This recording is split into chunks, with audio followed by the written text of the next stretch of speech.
আসলে প্রশাসনের রোষানলে পড়েছি তাসলিমা নাসরিনের বিরুদ্ধে প্রথম বাউফলে আমার উপজেলা থেকে যখন আন্দোলন শুরু হয়। আপনি জানেন যে তসলিমা নাসরিন নিয়ে একটা আন্দোলন, এটা 1990-91 এর দিকে তখন আন্দোলনটা চলছিল। তো সবাই মাদ্রাসা, স্কুল, কলেজের ছাত্ররা যে যেখান থেকে পেরেছে মিছিল, সমাবেশ, প্রতিবাদ, বিক্ষোভে নেমেছে। তা আমি তখন থেকে ঠিক এত কথা বলা বা এই প্র্যাকটিস আমি তখন এখনো কিছুটা লাজুক প্রকৃতির লোক হিসাবে আমাকে পরিবার জানে। আপনারা একটু আমাকে সাহসী মনে করেন, আমি আসলে তো সাহসী না। 10 ভাই বোনের মধ্যে আমাকে সবচেয়ে অলস প্রকৃতির লোক হিসেবে জানা হয়। এবং আব্বা আম্মার ঝগড়া আমি দেখেছি যে মা বলতো আমার 10 ছেলে মেয়ের মধ্যে সবাই কাজ করে, এটাই শুধু কাজ করে না। আর আব্বা বলতো যে সবাই যেহেতু কাজ করে, একটা কাজ না করলে অসুবিধাটা কি। তো আব্বা আমার পক্ষে থাকতো, আর মা বলতো যে না, একে তো রাস্তা চিনতে হবে, তো রাস্তা পার করার যোগ্যতা অন্তত থাকতে হবে। মানে আমি প্রথম যখন ঢাকায় আসি আমার সাথে একজন লোক দিয়ে দেওয়া হয়েছে শুধু রাস্তা পার করার জন্য, যে যেন রাস্তা পার হইতে পারে। তো এটা বলছি এই জন্য যে তখন আমি পারিবারিকভাবে এটা বোঝার জন্য যে আমি এটা বললাম যে দেখেন, তসলিমা নাসরিনের এই আন্দোলনটা যখন শুরু হলো, আমার সেজো ভাই, সেও তখন শিবির করে, কিন্তু ওই রকম শিবির করে না আর কি, ভালোবাসে কিন্তু এক্সট্রিম লোক মানে ইসলামের জন্য এক্সট্রিম লোক। তাকে অ্যারেস্ট করলো পুলিশ, এবং তৎকালীন এমপি যে ছিল সে নিজে থানায় গিয়ে তাকে অসম্ভব নির্যাতন করলো। আমাকে ধরার চেষ্টা করছে, আমাকে ধরতে পারেনি। আমাকে ওখানকার কিছু ভাইয়েরা, আমাদের বাউফলের পাশে একটা বাংলা বাজার, অর্থাৎ মানে বাংলা বাজার বলে, পার হলে ওখানে আমি কিছুক্ষণ অবস্থান করি, তারপরে আমি আসি। ওখান থেকেই অত্যাচার নির্যাতনটা শুরু। এবং আমাকে তখন কিছু লোকেরা, ওই পক্ষে যারা ছিল, তারা মনে করলো যে এই ছেলেটার কারণেই এই আজকে যত বিক্ষোভ প্রতিবাদ, এবং তার ভাই মনিরুল ইসলাম আজাদ তার কারণে।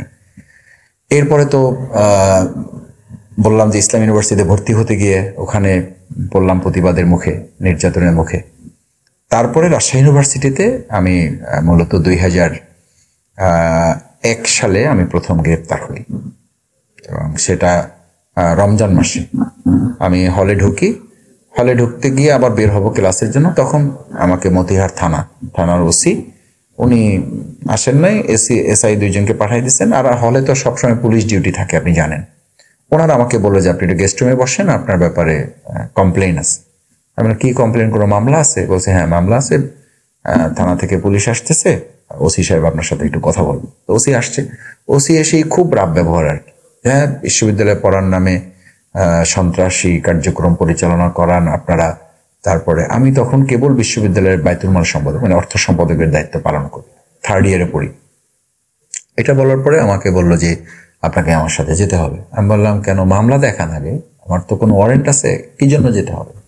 তো বললো যে এত কথা বলার দরকার নেই, থানায় গিয়ে আপনার সাথে কথা বলবো। তো বাধ্য হয়ে আমাকে থানায় এসে গাড়িতে উঠতে হলো, যেতে হলো। তো যাওয়ার পরে একদম উল্টাপাল্টা কথা, মানে রিমান্ড শুরু হয়ে গেছে আমার তখন। রিমান্ড শুরু মানে আমি এর আগেও একটা ইন্টারভিউতে বলেছি যে আমাকে, তাই সে প্রথম স্টার্টই করলো যে আমাকে জিজ্ঞেস করলো আপনার বাবা কি করে। আমার বাবা তো একটা হাই স্কুলের প্রধান শিক্ষক। বলছে উনি তো প্রধান শিক্ষক, আর তোমার এমন অবস্থা করবো যে তোমার হাত পা ভেঙে তোমাকে রাস্তায় বসাই দেবো, তোমার ভিক্ষা করে খেতে হবে। তা আমি বললাম যে আমি এমন কি অপরাধ করেছি? বলছে তুমি তোমার অপরাধ জানো না, তুমি সন্ত্রাসী কার্যক্রম পরিচালনা করো, তোমার কথায় সবাই উঠে বসে। আমি বললাম আমি এত যোগ্য, এটা এখন আপনার কাছ থেকে শুনলাম যে আমার কথায় সবাই উঠে বসে। বলছে যে না, তুমি এসব কথা বলে লাভ নেই, তোমাকে চালান দিব এবং আমরা রিমান্ডের আবেদন করবেন। সেটা করেন, আইনের কাছে আমাকে সোপর্দ করেন, আপনি তো এত কথা বলতে পারেন না। তো ওখান থেকে আমার শুরু। তো ওই সময় আমি 2.5 মাস জেল খাটলাম প্রথম ধাপে, মানে। তো দেখেন, এই জেলখানায় ঢোকাটা, আমি বলি সব সময় যে জেলের অভিজ্ঞতাটা আমাদের এমন, মানে আমার আম্মা, প্রথম আমি জানলাম যে আমার আম্মা অসুস্থ হয়ে পড়ছে। মানে গ্রামে তখন কিন্তু এটা 2001-2 সালের কথা, তখন কিন্তু এই জেল জুলুম এগুলো ততটা এখনো, মানে মানুষ অতটা হয়ে ওঠে নাই। তো গ্রামে খবর যাওয়া মানে সবাই আব্বা আম্মাকে কোশ্চেন করতেছে যে আপনার ছেলে এমন কি অন্যায় করছে যে বিশ্ববিদ্যালয়ে পরে তাকে জেলখানায় যেতে হলো। মানে গ্রামের ভাবটা এরকম যে সে খুব বড় ধরনের কোনো অন্যায় করছে, নাহলে তাকে জেলে যেতে হবে কেন? অথচ এগুলো কোনো কিছুর সাথেই কিন্তু আমাদের সম্পৃক্ততা নেই, একেবারে নিতান্তই রাজনৈতিক কারণে আমাদেরকে গ্রেপ্তার করা হয়েছে।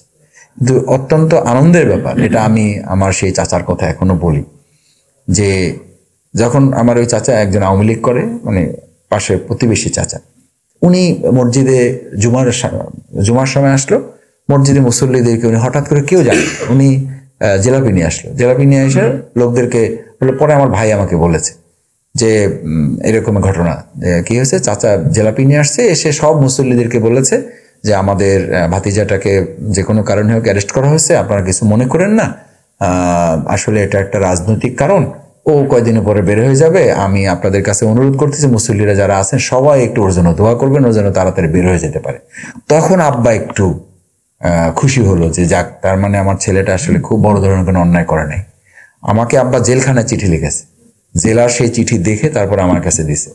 আব্বা খুবই শক্ত শক্ত কথা লিখেছে যে তোমার ইউনিভার্সিটি তার পড়তে হবে না, যে ইউনিভার্সিটি তোমাকে গ্রেপ্তার করে, তুমি গ্রেপ্তারের উপযোগী, রিমান্ডের উপযোগী হয়েছে, তোমাকে মামলার আসামি করা হয়েছে, তোমার আর ইউনিভার্সিটিতে পড়তে হবে না, তুমি বের হবা, বের হয়ে সোজা বাড়িতে চলে আসবা। আমি মাকে জেল থেকে বের হয়ে মাকে অনেক বুঝিয়ে তারপর আমি বললাম যে মা, এই ঘটনা আসলে শুধুমাত্র ইসলামী আন্দোলনের কারণে, এখন এটার কারণে জেল খাটতে হবে কেন? তখন মাকে আপনি যে কোশ্চেন করলেন যে ইসলামী আন্দোলনের কারণে কেন জেল খাটতে হবে, কেন প্রতিবাদের মুখে পড়তে হবে, এখনো পড়তে হবে, অতীতেও হয়েছে, এটা ভবিষ্যতেও কিন্তু আমাদেরকে মাথায় রাখতে হবে। কারণ আপনি এখানে দেখেন লাইট আছে, লাইট আর অন্ধকার দুটো তো আসলে একসাথে চলবে না। আপনি এখানে এসি চলতেছে, এখানে আপনি গরমও লাগবে, এটা কিন্তু হবে না। তার মানে দুটার অস্তিত্ব আপনি একসাথে স্বীকার করতে পারবেন না, যে কোনো একটার অস্তিত্ব আপনাকে স্বীকার করতে হবে। যে সমাজে আমরা বাস করি সেই সমাজে অন্যায় আছে, যেহেতু অন্যায় আছে ন্যায়ের সাথে আপনাকে সংগ্রাম করতে হবে। আমি তো এটা ছাত্র জীবন থেকে উদাহরণ পেশ করতে করতে টায়ার্ড হয়ে গেছে এখন, যে আপনি একটা জমিতে যদি ফসল ফলাতে চান তাহলে ওখানে আগাছা আপনাকে উপরাতে হবে। আগাছা এবং ফসল একসাথে কল্পনা করলে বাস্তবিকে আপনাকে আগাছাকে মেনে নিতে হবে। তো ইসলামী ছাত্র শিবির, ইসলাম, কোরআন, আল্লাহ রসুল সাল্লাহ সাল্লামের নির্দেশনা হচ্ছে যে আপনি যদি সততার পক্ষে থাকেন, ইসলামের পক্ষে থাকেন, ন্যায়ের পক্ষে থাকেন, তাহলে অন্যায়ের সাথে আপনার সাংঘর্ষিক অবস্থাটা অনিবার্য, এটা হবেই। মানে আপনি সত্যের পক্ষে আছেন এটা প্রমাণ করার জন্যই আপনাকে এই লড়াইয়ে অংশগ্রহণ করতে হবে। এই কারণে যে ওই যে আপনি যদি আগাছাকে উপড়াতে না পারেন, আগাছাকে যদি দমন করতে না পারেন, তাহলে আপনি ওখান থেকে ফসলের কল্পনা করতে পারেন না। যার কারণে আমাদেরকেও ওই পথ পাড়ি দিতে হয়েছে। এটা আল্লাহ তাআলারও ঘোষণা, আহাসিবান নাস আইয়ুতরাকু আইয়াকুলু আমান্না ওহুম লা ইফতানুন। তোমাদের এটা ভাবার কোনো কারণ নাই যে তোমরা ঈমান আনছো, সত্য কথা বলছো, ভালো কাজ করছো, এটা বললেই তোমাদেরকে ছেড়ে দেওয়া হবে। বরং এই কাজ করার মধ্য দিয়ে প্রিয়নবী মুহাম্মদ রাসূলুল্লাহ সাল্লাল্লাহু আলাইহি ওয়াসাল্লামও এই নির্যাতন নিপীড়নের মুখে পড়েছেন। এই কাজ এই জামানায় যারা করবে তাদেরকেও এই নির্যাতন নিপীড়নের মুখে পড়তে হবে, বরং পড়ার মধ্য দিয়ে প্রমাণিত হবে আপনি সত্যের পক্ষে আছেন। কারণ অন্যায় আছে তো, অন্ধকার আছে তো, আলো এবং অন্ধকার তো একসাথে অবস্থান করবে না। সে কারণে আমি ব্যক্তিগতভাবে আল্লাহ শুকরিয়া আদায় করি, আলহামদুলিল্লাহ, যে আল্লাহ তাআলা সত্য মিথ্যার এই দ্বন্দ্বে আমাকে তিনি কবুল করেছেন, ন্যায় অন্যায়ের এই দ্বন্দ্বে তিনি আমাকে কবুল করেছেন। এবং রাসূল সাল্লাল্লাহু আলাইহি সাল্লামের তো কোনো সুন্নাহ ভালোভাবে আদায় করতে পারি নাই, তারপর আল্লাহ তাআলা মেহেরবানি করে কবুল করেছেন যে ছোট ছোট কিছু সুন্নাহ, যেমন 3.5 বছরের জেল আল্লাহ তাআলা কবুল করেছেন। আমার শরীরে কিছু ছোট ছোট আঘাত আছে, আমি বিশ্বাস করি যে আমার অনেক গুনাহ আছে, কিন্তু কাল কিয়ামতের দিন আমি আল্লাহ যদি দয়া করেন তাহলে অন্তত শরীরটা দেখাইয়া আল্লাহকে বলতে পারবো যে আল্লাহ, আমার প্রিয় নবী রাসূল করিম সাল্লাল্লাহু আলাইহি সাল্লামের দান মোবারক শহীদ হয়েছে, আমার হয়তো দাঁত পড়ে নাই, কিন্তু আমার পিঠে আঘাত আছে, আমার মাথায় আঘাত আছে, আমার 2 পায়ে আঘাত আছে।